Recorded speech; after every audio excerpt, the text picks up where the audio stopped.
Hello you lovely people and welcome. Today we're going to be doing a cold start demo in the JustFlight Avro Vulcan B.2. So we're going to use the Olympus 200 series because that makes the nicest noise out of the two versions, and less said about that version the better, but yeah, we'll go with the Olympus 200s, and we're going to choose good old 617 Dam Buster Squadron, and we're going to fly from RF Scampton. So let's get in the cockpit and get things started. So we're on one of the bomber ramps littered around the old airfield at Scampton, and we're in the old school of anti-flash white XL361 in 617 Dam Busters, as you can see. So we're all chocked up, dark and cold, ready to get things up and alive. So let's jump in the cockpit. Okay, so before I start flicking switches and bringing things to life, I just want to state that this cold start demo is an amalgamation of the manual and the online or on-screen checklist. I've gone in, cross-referenced as much as I can, and I've whittled away what I will call non-essential, obviously if you're flying the real aircraft, essential, non-essential, essential checks. So things like checking that switches are off and all that sort. So I've just shortened it down just to get the aircraft started, get all the major systems up in line, and so you can fly the aircraft no issues. So the first thing we need to do is hop in the back into the AEO position. And what we're going to do is get the airborne auxiliary power plant, or essentially auxiliary power unit, up and running. So the first thing we do is switch on the master switch and open the low pressure cock, and then we're going to press the start button. We'll get an amber light, temperature will rise, we'll get some pressure settings. So it should settle out at around about 700 degrees, and that usually settles at around about 9 psi. Okay, so all is good. The AAPP is alive. Next we're going to switch the battery on. Flick that. Hey, we've got some lighting.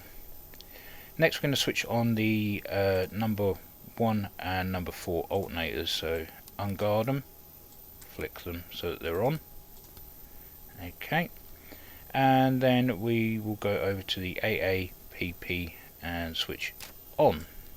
And you see the alternators have now connected, and we have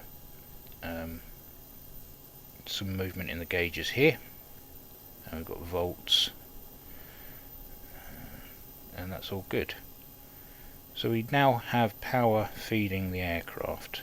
Now we need to jump into the front. Here you can see we've got our caution lights and alternator warning light there.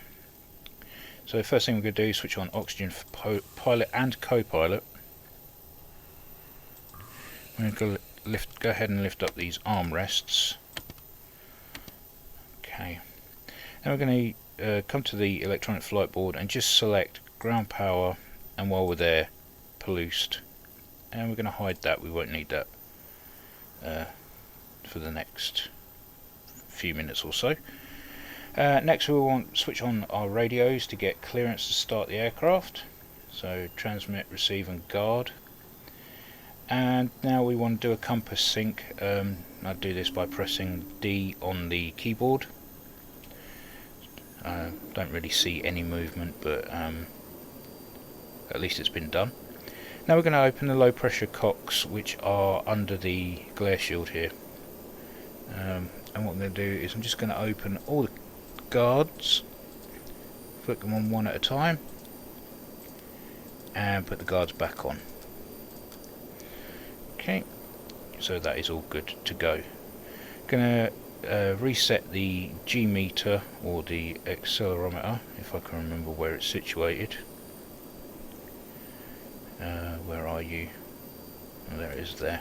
Didn't need resetting, but if it does, that's where you do it. Make sure the jet pipe temperature is on and guarded, which it is. And now we will select there is a pressure selector over here. I'm going to set that to cruise. Let's push that forward. Now we're going to switch on the external lights. Just zoom in here, switch on externals, and we're going to bring the nav lights to flash to let the ground crew know that we're going to start up shortly. Next is engine start. So here comes the fun bit.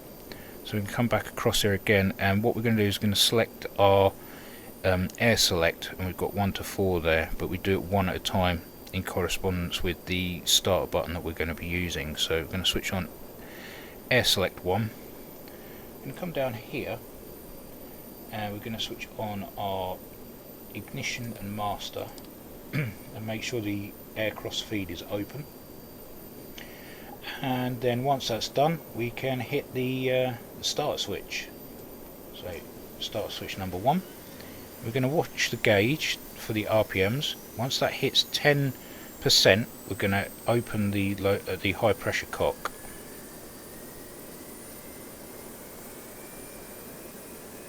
I'm going to flick that over now.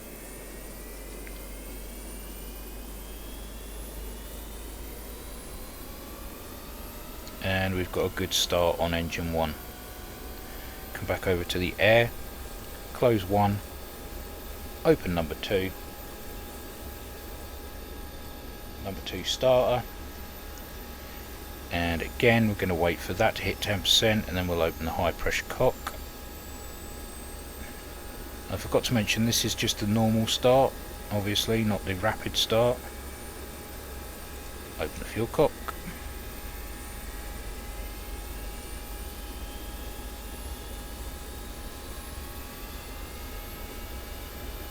We've got a good start on number 2. Close the air for 2, open the air for 3, and again rinse and repeat. So watching the gauge here for 10%, open the high pressure cock.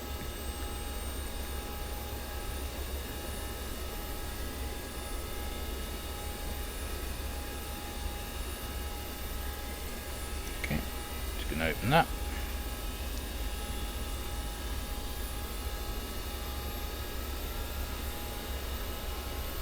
And we've got a good start on number 3, and then finally number 4.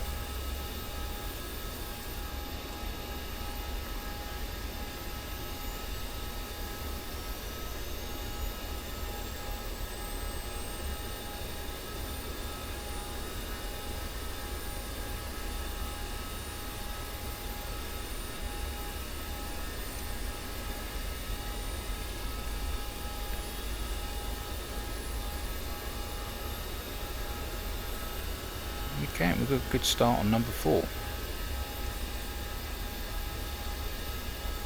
Okay, we can close the air on number 4. Now we need to go jump back into the AEO position. And we're going to come down and switch on all the alternators down here, 1 through 4. Generators, sorry, not alternators. Close them off. And back into the pilot seat. And come down to the left and turn off our ignition and master switch. Make sure the air cross feed is shut. As you can see, our generator and alternator warning has gone out, which is good. We're going to switch all the fuel pumps on in our center console. Go through and click all these on.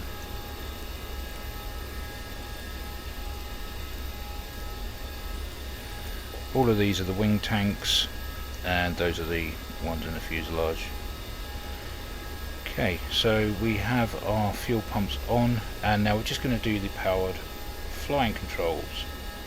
Now, going to lift those by holding left button and right click, and we are going to push these one at a time.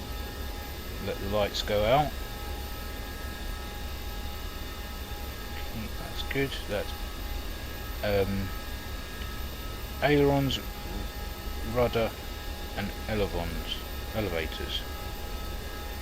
I think I've got that right. Do the rudder. Okay, all good. and then for the elevators.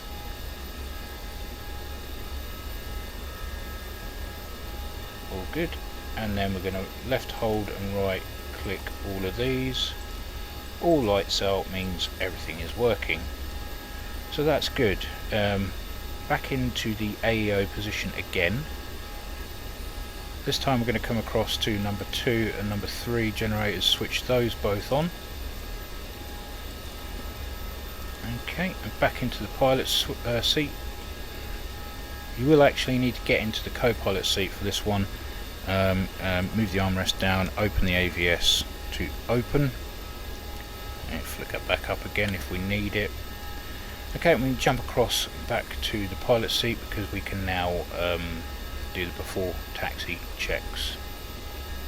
Okay, so we can now arm the ejection seat, so pull the pins on them, make sure that they're stowed either side of the cockpit.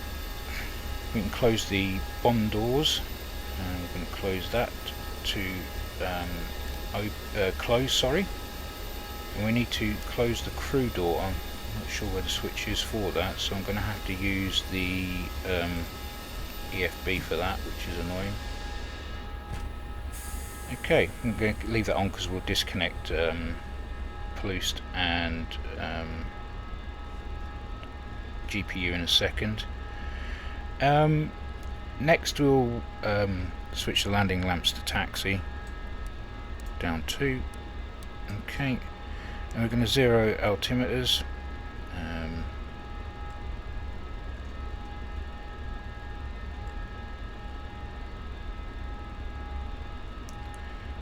Zeroed out. Okay, next we will do the reset attitude, which is the red thing there. We'll grab that, click it to the right, and that's reset that. Power on the autopilot because that takes a little while to cook. And then we're going to de-ice to medium. It's this switch here. I'm going to flick that up to medium there. We're on low at the moment. And tank pressure, we're going to switch those on. So there, there, there. Okay. And now we can taxi to the runway. So, yeah, brakes off. And let's go. Oh, wait a minute. Chocks off. And both Ploost and ground power off. My bad. One thing I often forget, and that's just disconnect ground power. I always get shouted at by the ground crew on DCS for that. Okay, now we can hide that. We will no longer need the EFB. Power up. Check the brakes. Yep, they work.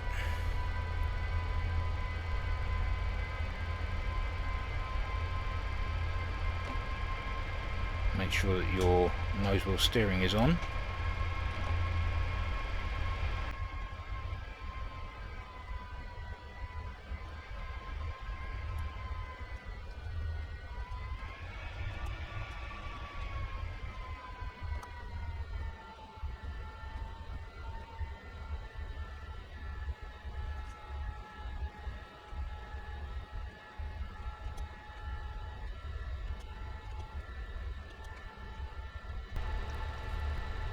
Now we're on the runway, we can do our on-runway checks, which is basically opening up the cabin air and engine air. So cabin air is either port or starboard.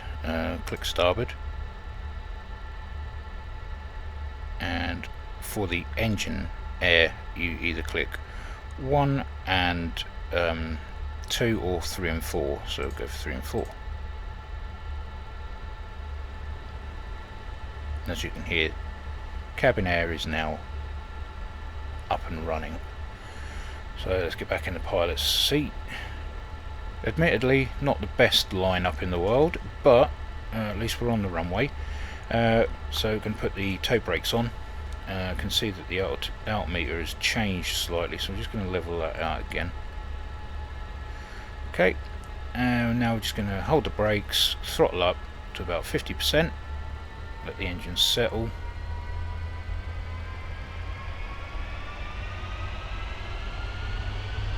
And now we're going to open them up, brakes off. Never get tired of hearing that howl.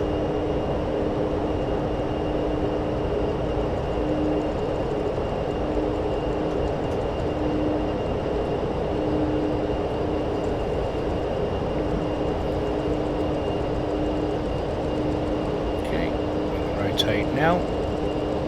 Take it nice and easy. Okay, we're up. Get the gear up. Come across, take the lamps off. Okay, and we can switch the anti-icing to as required, and if we're in a K2 configuration, we can set the bay tanks up as required as well. So there you go. That's cold starting the JustFlight Avro Vulcan B.2. I hope that's helped in some way, or you've got something from that. If I've made a mistake, let me know. If I've missed anything out, let me know. If you've got this far, thank you for watching, and as always, take care, and I'll catch you in the next one.